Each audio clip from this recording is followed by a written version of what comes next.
الحمدللہ رب العالمین والصلاة والسلام علی سید الانبیاء والمرسلین اما بعد۔ ناپاکی میں سحری کھانا روزہ رکھنا روزہ ہوگا یا نہیں؟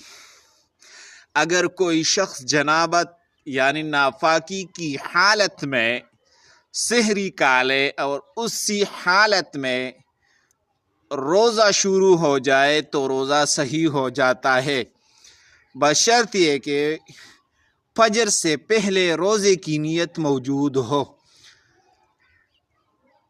حضرت عائشہ رضی اللہ تعالیٰ عنہ اور حضرت ام سلمہ رضی اللہ تعالیٰ عنہ فرماتی ہے، کان رسول اللہ صلی اللہ علیہ وسلم یصبح جنبا من جماع ثم یغتسل ویصوم۔ رسول اللہ صلی اللہ علیہ وسلم بعض اوقات جماع کی وجہ سے جنابت کی حالت میں صبح کرتے، پھر غسل فرماتے اور روزہ رکھتے۔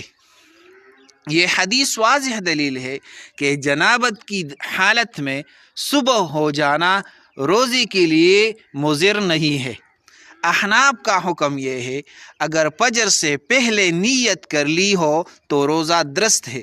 غسل فجر کے بعد بھی کیا جا سکتا ہے، البتہ نماز کے لیے غسل میں تاخیر کرنا گناہ ہے۔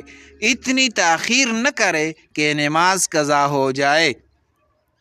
وضاحت یہ ہے، جنابت روزہ کو فاسد نہیں کرتی، لیکن نماز کے لیے طہارت شرط ہے، اس لیے سحری کے بعد جلد غسل کر لینا چاہیے تاکہ فجر کی نماز وقت پر ادا ہو سکے۔